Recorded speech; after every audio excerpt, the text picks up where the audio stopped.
వరంగల్ జిల్లా నర్సంపేట నియోజకవర్గంలోని చెన్నారావుపేట మండలం 16 చింతల తండాలో ఈ రోజు ఉదయం బాణత్ సుగ్నా శ్రీను హత్యకు గురికాగా మృతదేహాల్ని చివరి చూపు బాణత్ దీపిక మదన్ లాల్ పిల్లలని చివరి చూపు చూయించిన మాజీ ఎమ్మెల్యే పెద్ది సుదర్శన్ రెడ్డి మృతుని కుటుంబాన్ని కాంగ్రెస్ ప్రభుత్వం ఆదుకోవాలని నిమ్మకు నీరు ఎత్తుతున్న కాంగ్రెస్ ప్రభుత్వం అధికారులపై మండిపడ్డ మాజీ ఎమ్మెల్యే పెద్ది సుదర్శన్ రెడ్డి.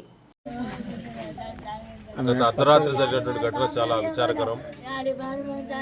వరంగల్ జిల్లా చంద్రరావుపేట మండలం 16 చింతల తండాలో ఇద్దరు భార్యాభర్తలను హత్య చేయడం,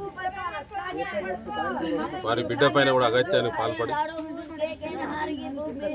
వారిని కూడా కత్తితో నరకడం, అడ్డొచ్చినటువంటి తమ్ముడిని కూడా తీవ్రంగా కత్తితో నరకడం, నలుగురిని చంపేటువంటి కుట్రలో భాగంగా వచ్చినటువంటి ఉన్మాది తీవ్రమైనటువంటి చంపిన వాళ్ళను 50-60 చోట్ల నరికి చంపారు.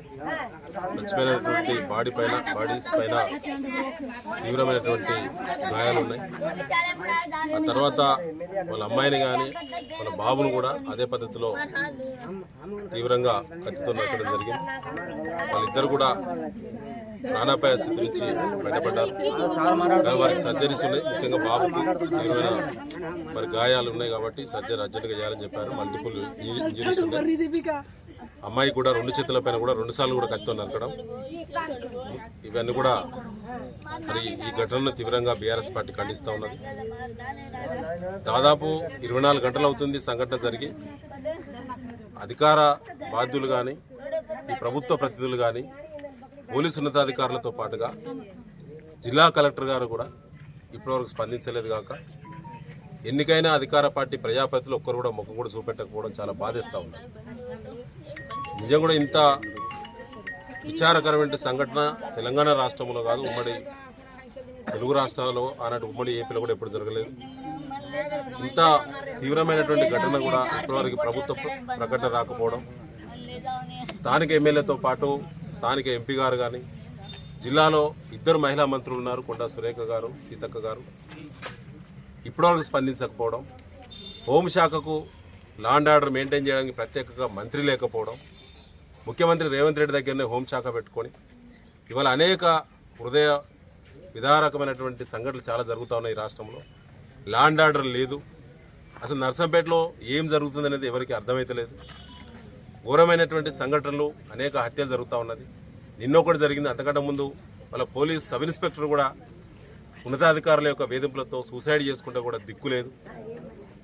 అసలు ప్రభుత్వ తరఫున ప్రభుత్వ ప్రతినిధులు ఎవరు కూడా నర్సంపేట ప్రాంతంలో కానీ వరంగల్ జిల్లాలో కానీ తెలంగాణలో ఎక్కడగా ఇంత తీవ్రమైన ఘటన జరిగినప్పుడు ప్రభుత్వం స్పందన లేకపోవడం అనేది ప్రజాస్వామ్యానికి తీవ్రమైన నష్టం. ఇది కరెక్ట్ కాదు. ప్రభుత్వ విధానం అనేది చాలా ఘోరంగా, మూర్ఖంగా, దున్నపోతుపై నిలబడ్డట్టున్నది. ఇవాళ వాళ్ళ తల్లిదండ్రులు రాత్రి హత్య గురైన్లు, పిల్లల ముందే జరిగింది, పిల్లలను కూడా కత్తితో నరికిన్లు. ఆ పిల్లలు ఎక్కడ ట్రీట్మెంట్ తీసుకుంటున్నారు, దానికి పోలీసు ఎక్కడ కూడా వారికి సపోర్ట్గా సెక్యూరిటీ ఇవ్వకపోవడం అనేది చాలా చాలా అది ఫెయిల్యూర్ లా అండ్ ఆర్డర్ అని చెప్పి నేను చెప్పదలుచుకున్నాను. ప్రైవేట్ హాస్పిటల్లో తలదాచుకొని ట్రీట్మెంట్ తీసుకునే దుస్థితి ఇవాళ వరంగల్లో వారికి దాపురించింది. పైసా లేదు, గిరిజన కుటుంబం, రూపాయి ఆస్తి లేదు. వారిని ఎవరు ఫాలోఅప్ చేస్తున్నారో వాళ్ళ ట్రీట్మెంట్ కూడా ఏది లేదు. ఇవాళ మేము అక్కడికి వెళ్ళి ప్రైవేట్ హాస్పిటల్లోనే ఉండి దానికి సంబంధించినటువంటి వైద్యానికి సంబంధించినటువంటి అన్ని ఏర్పాట్లు కూడా బీఆర్ఎస్ పార్టీ తరఫున అన్ని కూడా మేమే భరించి చేస్తామని చెప్పి సంబంధించిన సర్జరీస్ అన్నీ కూడా మరి షెడ్యూల్ డిసైడ్ చేయడం జరిగింది. షెడ్యూల్ ప్రకారంగా ఈరోజు నైటు సంబంధిత సర్జరీస్ కూడా వాళ్ళకి ఇవాళ చేయించడం జరుగుతుంది. తప్పకుండా ప్రత్యేకంగా వారి కుటుంబ సభ్యులకి ఇవాళ మేము డిమాండ్ చేస్తూ ఉన్నాం. డిమాండ్ నెరవేరుదని చెప్పి నాకు ఆశ లేదు. ఎందుకంటే దున్నపోతు లెక్కన వ్యవహరిస్తున్న ప్రభుత్వ నడిపే ప్రజాప్రతినిధుల యొక్క వాతావరణం చూస్తుంటే ఎవడు స్పందించే పరిస్థితి కూడా లేదు, ముఖం చూసే పరిస్థితి కూడా లేదు. గిరిజనులు, పేదవాళ్ళు, వాళ్ళ కుటుంబం మొత్తం ఛిద్రమైంది. ఇప్పుడు పెళ్లిగాని ఆడపిల్ల, చిన్న బాబు, వాళ్ళ పరిస్థితి ఏందో అర్థం కాదు. వాళ్ళిద్దరు పేరెంట్స్ వీళ్ళు, వారి కుటుంబానికి వారి ఇద్దరు కూడా ప్రభుత్వ ఉద్యోగాలు ఇవ్వాలని చెప్పి, ముఖ్యంగా ఒక ఉన్మాది చేతిలో ఇంత తీవ్రమైన ఘటన జరిగింది. ఆ ఉన్మాది బెయిల్ పైన మరి తెలుస్తా ఉన్నది ఏంటంటే పోలీసు కస్టడీలో ఉన్నారని చెప్పి, పోలీసులే ఆ ఉన్మాదిని రక్షించే ప్రయత్నం చేస్తున్నారని చెప్పి బాధిత కుటుంబ సభ్యులు ఆరోపణ చేస్తూ ఉన్నారు. పిల్లలు కూడా అనుమానం ఉన్నది. కాబట్టి ఆ ఉన్మాది పైన తక్షణమే మరి తగు చర్యలు చేయడం, మరణశిక్ష పడేంత వరకు కూడా చట్టాలన్నీ కూడా ఉపయోగించడం ప్రభుత్వం యొక్క బాధ్యత. ఇవాళ అమ్మాయిలకు రక్షణ లేకపోగా ఇలా కుటుంబాలకు కూడా రక్షణ లేని పరిస్థితి ఇవాళ తెలంగాణ రాష్ట్రంలో చూస్తూ ఉన్నాం. తెలంగాణ రాష్ట్రంలో లా అండ్ ఆర్డర్ అనేది పూర్తిగా కంట్రోల్ తప్పింది. కొత్త డీజీపీ గారు పదవి బాధ్యతలు చేపట్టినటువంటి కొన్ని గంటల్లో జరిగినటువంటి మొట్టమొదటి తీవ్రమైన ఘటన ఇవాళ తెలంగాణ రాష్ట్రంలో.